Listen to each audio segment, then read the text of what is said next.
Right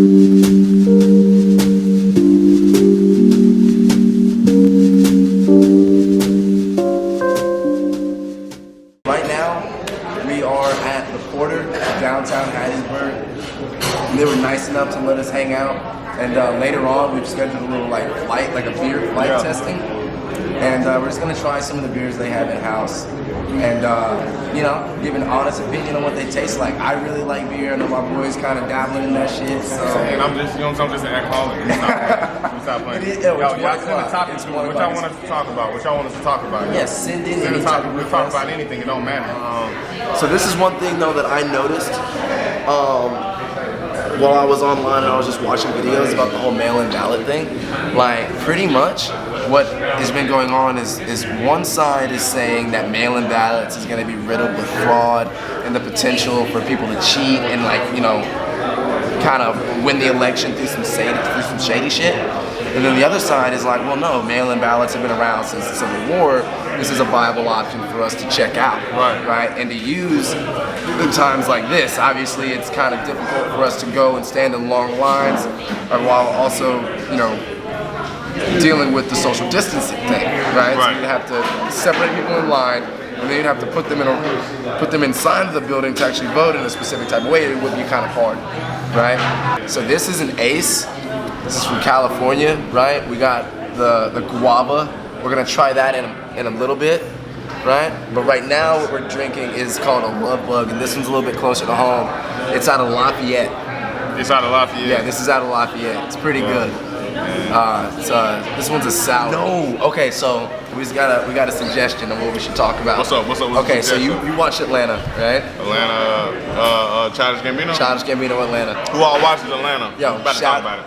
Throw us out a little comment if you watch that show, if you like it. But so in Atlanta, you remember whenever they were doing like, they had this one episode where they were doing like commercials in the episode? Yeah. Right? Do you remember how they had that one guy who was like transracial? Transracial. I don't remember that. I should, but I don't remember that. So he was talking, it was a black dude, right? And he was saying like that he self-identified as a middle-aged white guy. Yeah. And I think I do. He's like a heavyset kind of guy. Yes, and he had dreads and shit. But so what's cool about that, and thank you for shooting that out. What's cool about that is that there's actually somebody that was on Dr. Phil, and it was this little, it was a skinnier black chick or whatever, but she said she identified as a white person, right? Yeah. And she like did not like black people. Don't leave. It's weird because it's like, man, can you actually do that? Like, I mean, can you actually self-identify as... Well, race is non-existent, so yeah. Yeah, why not? I always thought to myself, like, I always make the joke. I mean... You may have heard me make the joke, like, yo, I'm 116 white, you know what I'm saying? So... Would you ever do Ancestry.com? I'm nervous about it. I'm nervous, but I think I'm like on a conspiracy thing. I always thought that it was like people trying to like see what you were. Like, if they ever like, oh, now we know. Well, also, like, you know, with the Ancestry.com, you have to send in your spit, right? You send a saliva swab. So, no cap, 10 years ago I killed somebody. But no, so like one of the things with Ancestry.com, you send in your saliva swab, and it says that they now can do with that DNA sample what they want to. So they could be making clones of you. You know what I'm saying? It's a whole nother me. They can do anything. You know what I'm saying? Hey, y'all don't want a whole nother me. Heck nah. Y'all ain't nobody being no gosh darn bully, right? But she be doing that sometimes. I don't know, but you know who is? You know who apparently is a bully? Who? Kamala Harris. Kamala Harris. Kamala Harris. Yeah, apparently she's a huge bully. She was bullying Justice Kavanaugh. You know, no, Judge Kavanaugh. Judge Kavanaugh. Right? And it was apparently a huge thing that she's the nastiest person ever. That was the best decision Biden ever made. It was a good move.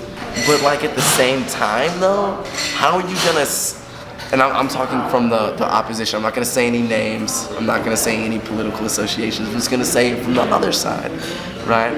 That they are saying that they wish a alleged pedophile well, but that Kamala Harris is a nasty person. So, I don't know. I don't know. What are you talking about? What you think? Who's the alleged pedophile? Trump? No. I know what you're talking about. Yeah, her name is Epstein's old lady. Yeah. So his it's like, elf, his helper. I don't know how I pedophile. feel about that, but no, it's on record. Oh wait, okay. So did you see the Axios interview with Don't know Trump? what that is. Trump. It's on. It's not on HBO. Was it on HBO? I believe it was on HBO. But no, apparently, America is #1 in or beating the world in coronavirus infections. Right? You haven't seen that? So what we were talking about is the Biden choosing Kamala Harris as his running mate. And we both agree that it was a good choice, but we don't know yet if it was a good choice for the same reason. So like, why do you think it was a good choice? Number one, it's the perfect balance, right? So you have a black woman under Biden. That's the one hitter. Well, actually, she fits. She ticks multiple boxes. That's what I was about to say. It's like one more, she's a black. The second thing is she's a prosecutor. So she's like she's ruled. You know, you need somebody that is gonna put order, law and order. So she's literally the definition of law and order. But she has both of those, so she's gonna reach a multitude of different demographics based off of those two things, right? So this is why I think it was a good choice. All right, just from the visualization. Yeah. Okay, so you have, a traditional presidential candidate look in Biden. Right. But then you have Kamala Harris. So she's ticking tons of boxes here. 1, she's a woman. 2, she's a woman of color. 3, she's biracial.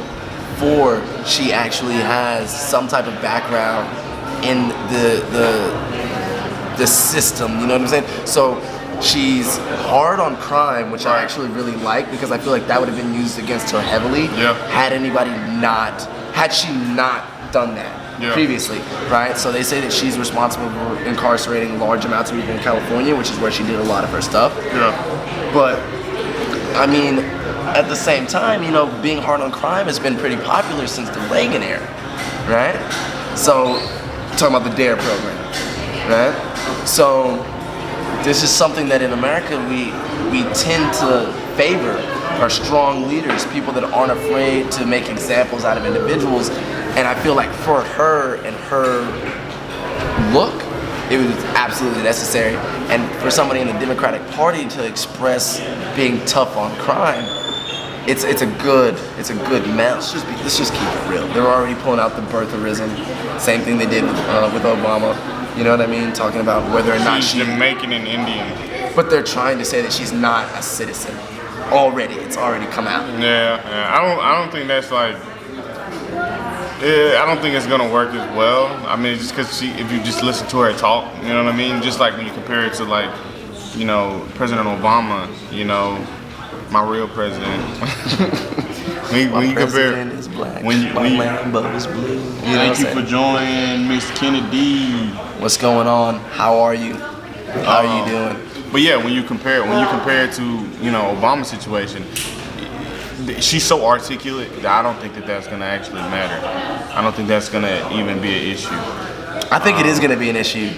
No. Because that's one of the things that actually got Trump elected, was that he just tells it how it is. Yeah. He's a straight shooter. But the thing is, and that's another thing that we haven't talked about is, how is Trump going to be able to deal with her? He's not going to be able to. Because she's too smart, like everybody, and I think she has enough. The thing is about with she's Trump, gonna do this around that man. Right. You have to, but the thing is, you can't just be smart. You can't just be politically smart. You actually have to have some fun. Just imagine Obama and Trump having a debate. But you know what though? I think that also makes her a good choice for Biden because that's Biden kind of talks in that he uses layman's terms. Right. You know what I mean? Which has been really popular here the last couple of times, from Obama, Biden, leading into Trump and Pence, right? The layman's terms, having one person that's kind of just I can connect with the common man has been a popular thing to have. Right? And I like that. But I will say this, and I feel like I have to say this because I've said this in my personal life, and anybody that's watching or will watch in the future may be like, but Sean, you voted for Trump in 2016. Nobody asked that. They've asked it, but it might come up later. And yes, I did. And it's because the job that I work in, I voted for my personal interest, right? I worked in the energy industry, and I needed someone that wasn't going to try to do away with or try to focus on renewable resources, right? So I worked in oil and gas. So for me to be able to provide for myself and my family, I needed a candidate that was gonna shine a light on those fields. Man's work So in gas. that's what I do, you know? So for me, there are certain things in the Republican Party that I do agree with. There's a lot of things I agree with. I think that we do need strict, not super strict, but we do need to have strict immigration policy. We do need to allow for businesses to be able to perform on their own, because that then creates competition, in my opinion, which then creates more opportunity and growth for people looking for a job. How would stricter immigration? No. I'm saying strict immigration, stop, hard stop. Then allowing for companies to be able to either grow or fail. Because if you're constantly bailing out companies, you're no longer allowing competition to be there. I don't believe in that too big to fail bullshit. You know what I'm saying? Fair enough. So there are certain things that I agree with in the Republican Party, but there are also certain things I agree with on the more liberal side. You know what I'm saying? Like, which I believe majority of the American people don't fall heavily into one camp. It's somewhere in the middle anyway.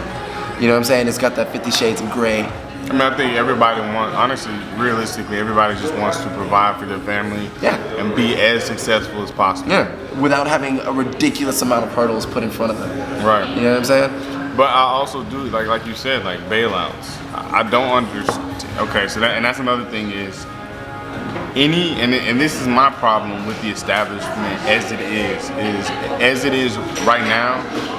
There's too many politicians that are too associated with these big companies, with these big dark. I'm gonna call them dark entities because that's what they are. Dark entities. Dark entities who tell them, hey, if you vote for me, I got you $1 million here, I got you 100,000 here. And I think it's people that are too involved, too tied in to individuals like that. And I think through that, it's causing like a halt and a stop in actual change and actual. So wait, are you talking about? And I don't mean to cut you off, but are you talking about like trying to make it relevant to the current climate, right?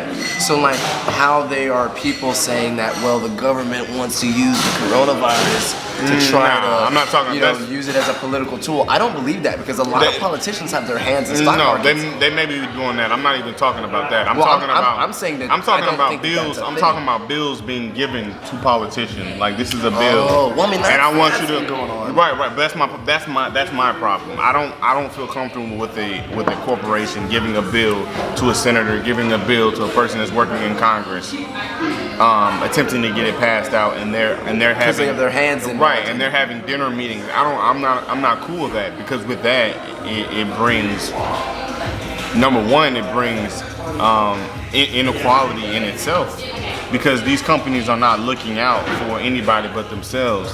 Then when you have a prison system, when you have the pharmaceutical companies, when you have, it's too many things. So my thing is, I will from now on always be for the individual that is separate from those. Trump is not one of those. Oh no, Trump is not one. try that guava though. Let's see what it is. Oh baby, now you looking good. This is hidden. This is hidden. This is hidden. That's actually dangerous, bro. It tastes good.